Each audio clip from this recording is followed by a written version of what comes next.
All right, welcome to notes 14-2, the common log function.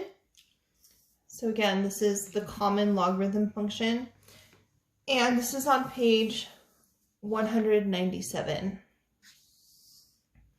All right, so the learning targets for today, we're going to use technology to graph y equals log x, and we're going to evaluate a log function using technology.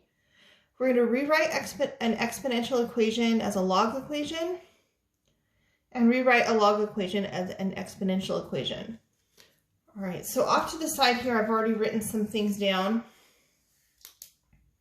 So I wrote that the exponential function is y equals ab to the x power. And that's for like any geometric or exponential function. And then off to the side here, they said a logarithm is an exponent to which a base is raised that results in a specific value. A common logarithm is a base 10 log, such as log. So I put the base on here, log base 10, 100 equals 2. Well, let's talk about what this means right here. Log, we don't write the base 10 unless it's not a base of 10. But I'm putting it there so we can see what base we're using. Of 100 equals 2 means that if I take 10 and I raise it to the second power, I'll get 100. So to demonstrate that, I wrote that up here. Log base 10 of 100 equals 2. So that implies that if I take 10, my base, and I raise it to some exponent power, so 10 to the second, I will get this value of 100. So 10 to the second equals 100. Okay, so we'll look at this a little bit more closely later on in the notes, but that's an introduction to what a log function is. So the Richter scale uses a base 10 log scale. Base 10 log scale means that when the ground motion is expressed as a power of 10, the magnitude of the earthquake is the exponent. So remember that we wrote that we had decided that the magnitude was the dependent variable. The magnitude depends on the ground motion. And so to find out what the magnitude is, we would take the ground motion and say it is equal to 10 to the x power, where x is the magnitude, right? So in item 3D, we graphed this function. And so we saw that this was the inverse function of an exponential whose base is 10. I'm sorry, the function m is the inverse function. And that's called the log function or common log function. So this is our common log function that is the inverse of 10 to the x power. Again, exponential and log, they're inverses of one another. All right, so it says to graph m of x equals log x on a graphing calculator. And so I'll have to show you how to do that in Desmos, but I did already plot that,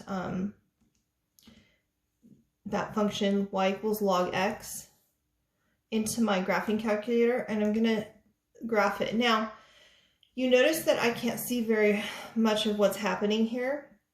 Remember that our scale that we wanted to use for the y-axis, or sorry, for the x-axis, is somewhere between 0 and say 12,000. And for the y-axis, we want to go from 0 to maybe 5. So on here, we have to change our window settings. So that would be done here. The minimum x value, I want to go from 0 to about 20,000. And I'm going to have an x scale of, well, I'm not sure about the scale. I haven't played with that very much, so we'll just see how that looks. And then on the y-axis, I want to go from about 0 to say 10. And so now I'm going to zoom 6 this again. Oh, I forgot to hit graph. I'm sorry. So I'll do this again from 0 to about 20,000. And from 0 to about 10. and we're going to hit graph. There we go. And so when I graph this function, you can see that it's really close to the axis, to the y-axis right here. So we're supposed to sketch this graph, and it's doing something like this. Okay. All right, so it says use M to estimate the magnitude of an earthquake that is 120,000 times the ground motion of the magnitude 0 earthquake. All right, so we would need to go to where X, right, we're going to trace that on here. We would need to go to where X is about 120,000. Oh, I only graphed mine to 20,000, so I would have to change my window settings. So what I'm going to do is go into my windows again, and I'm going to go to 100 and say 30,000, and then I'll graph this again.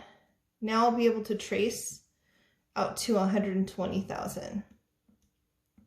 So you just scroll along your function until you get to about 120,000 for X, and the Y value there is 5. Okay, so it would be a magnitude 5.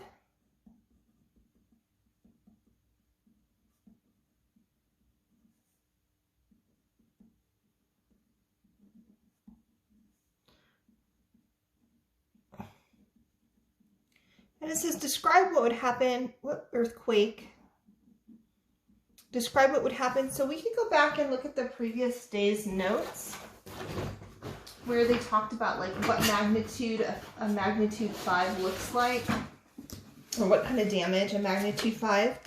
And it says damage to poorly constructed structures. And so we might see some damage to some of the poorly constructed structures, but the newer or better constructed structures we wouldn't. So damage to poorly constructed buildings / structures.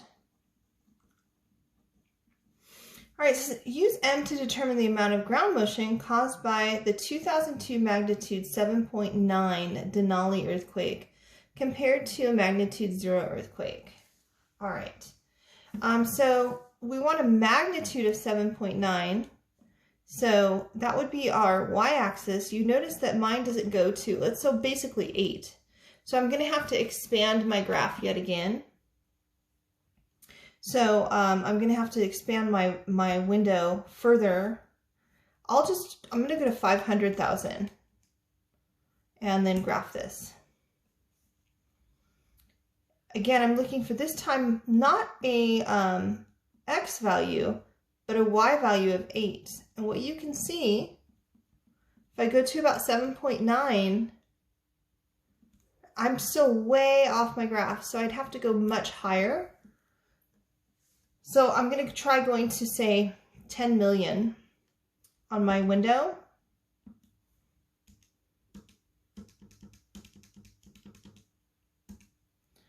And I'll try graphing that. Now I may be able to get to 7.9.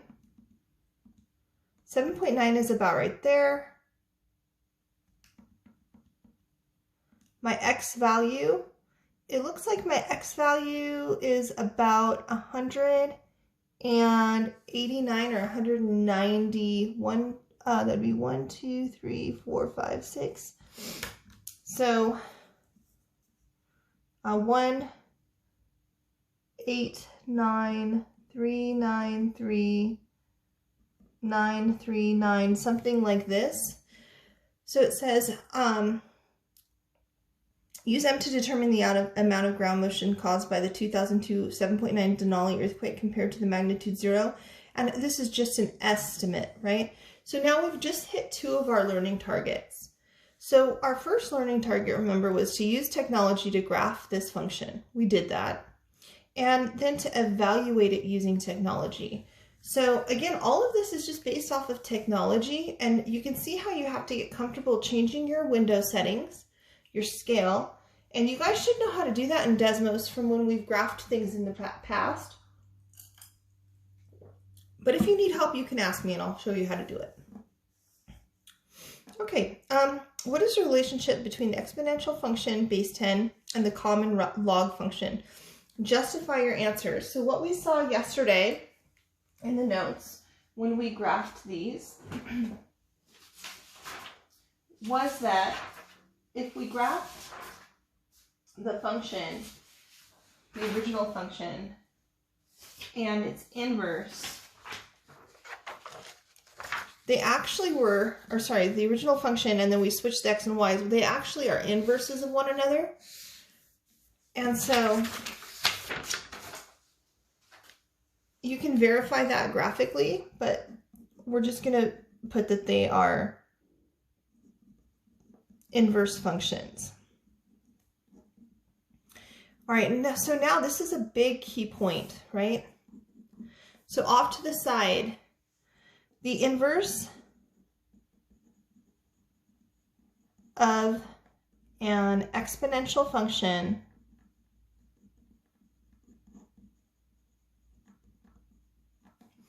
is a log function. We need to know that. So if we're, for example, given a log function and they ask us to solve it, we're going to have to know that the inverse is an exponential